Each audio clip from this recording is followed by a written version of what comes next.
Chapter 12:45. Help available even without summoning help. Boom, booms, boom. The bolts of silver lightning that were as thick as an anaconda struck the translucent black velvet curtain. It shook violently as it distorted.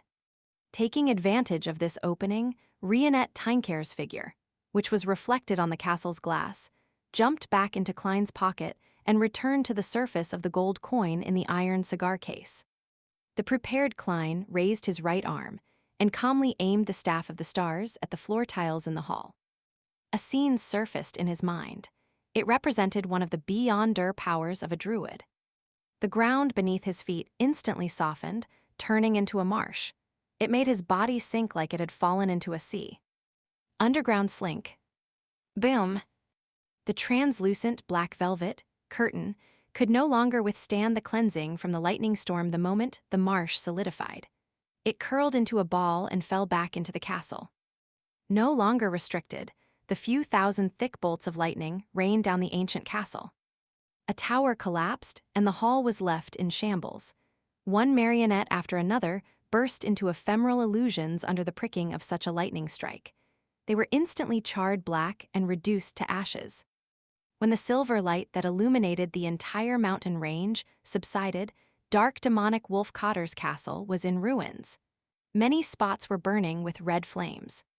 Klein immediately emerged from the bottom of a deep pit and saw that the demonic wolf, covered in dark and short fur, had performed the same action.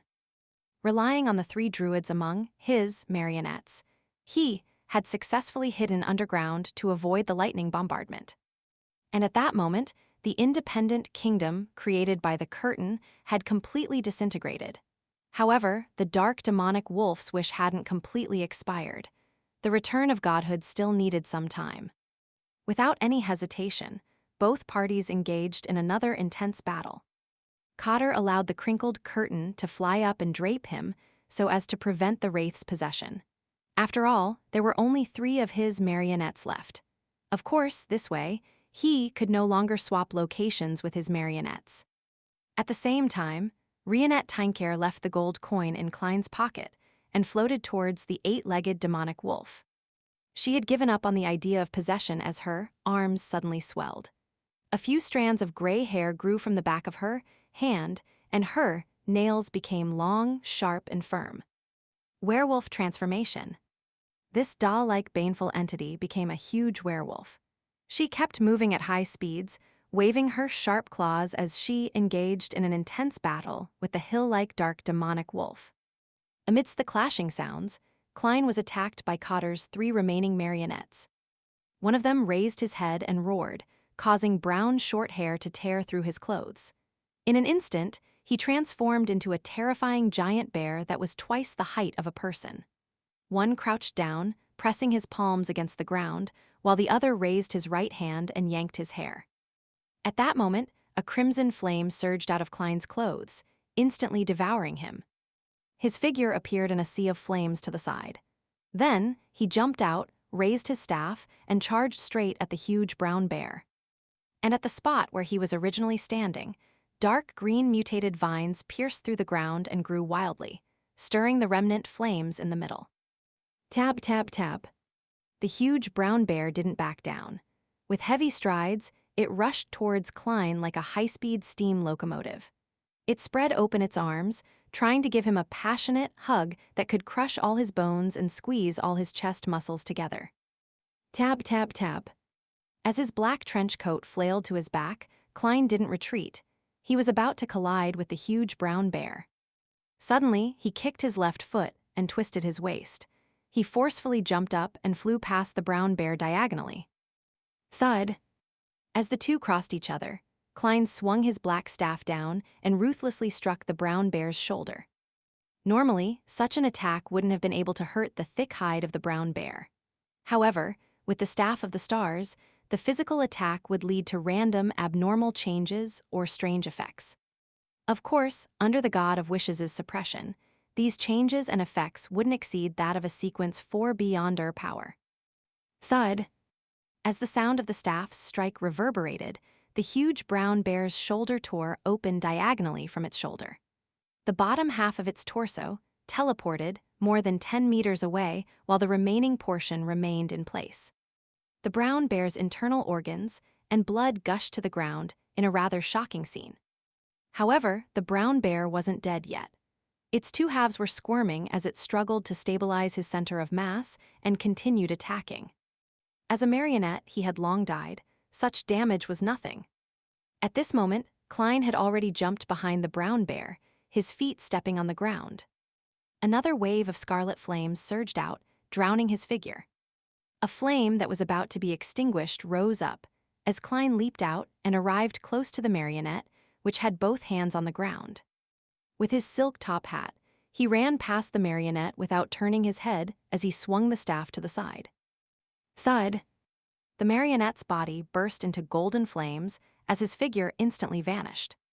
A flame surged into the sky as the marionette jumped down. However, the golden flames didn't extinguish, quickly burning him to ashes. Without even looking over, Klein had already rushed in front of the marionette that was yanking his hair. The marionette immediately threw out the hair in his hand. These strands of hair began to burn as they emitted black gases, sounding alarms to Klein's spirituality senses. Poison! An unknown poison. With a creak, he forcefully stopped using his ability as a clown. Using the inertia of his body, he extended his black staff. All sorts of thoughts rapidly reformed in his mind, quickly forming a scene. Before this operation, Klein had requested Miss Justice's help to hypnotize him. It made his brain unable to form scenes when he subconsciously thought of one. There would only be a single thought resonating in his mind, and he had to take the initiative to control it to construct the scene. This allowed him to use the staff of the stars for a long time without being affected by the negative effects. As for the flaws of thinking in such a manner, Klein felt that it was still acceptable under predetermined conditions. Without a sound, the gems embedded in the staff of the stars lit up. A pure white and holy pillar of light descended from the sky, enveloping the black gas and the corresponding marionette. The poison quickly melted under the sun's burning. It was the same with the marionette. With a remnant glow still in his eyes, Klein instinctively turned around and aimed his staff at the brown bear that was split into two. Silver lightning flashed spontaneously before the separated brown bear's body finally collapsed, unable to get up again. In just a few seconds, Klein had finished off the remaining marionettes of the dark demonic wolf. After Sephra Castle's anomaly, be it him or the god of wishes, time became abnormally precious. No one was willing to stall for time, because it wouldn't be long before high-level existences like the true creator and angel of time Ammon in the forsaken land of the gods descended. Upon seeing this, dark demonic Wolfcotter trembled violently and flung out the translucent velvet curtain. The curtain first vanished into thin air before it suddenly appeared behind Klein. Just as his spirituality was about to send a warning, it covered him and wrapped him within it. Klein's vision immediately darkened as he felt his thoughts turn sluggish. His spirit body threads were being inoculated onto the curtain, one thread at a time. He attempted using Flaming Jump, softening his bones, and using the Staff of the Stars, but he was unable to succeed in such an abnormal state. The black velvet curtain became tighter and tighter, revealing the corresponding marks of his eyes, nose, and mouth, as though it was squeezing out a brand new person. Rionette Tinker immediately jumped and appeared on the translucent curtain, purging it from Klein's body and teleporting elsewhere. The dark demonic wolf seized the opportunity and raised his neck, letting out a roar. The curtain stood up, as if it had become a cloak draped over an invisible person's body. A terrifying suction force was born, causing the spirit body threads of Rionette Tinker and Klein to uncontrollably float over.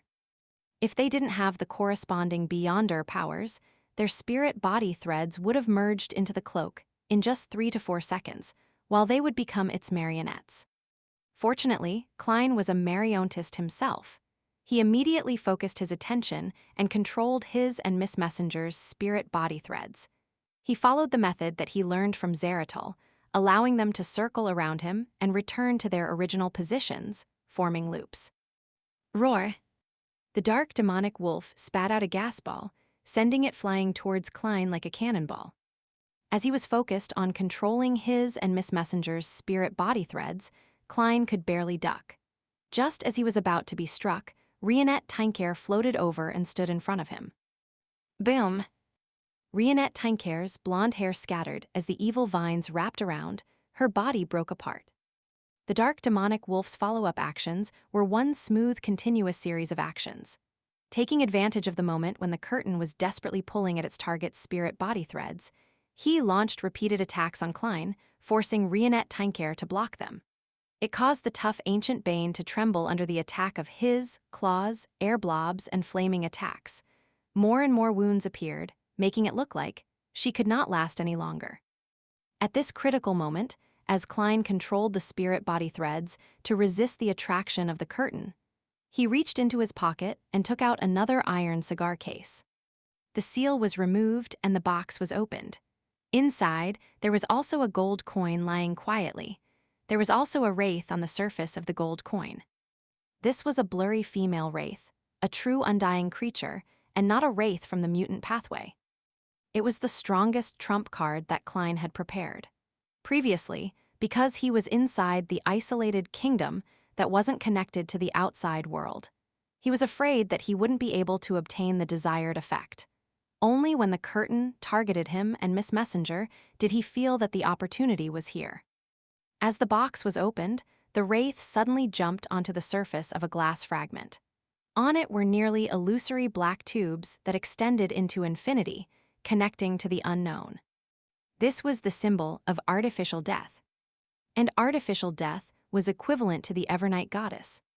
This trump card of his was the reenactment of the time when the Evernight Goddess had used God of Glory Bladel's corpse to foil Ammon's attempt to snatch Sephira Castle.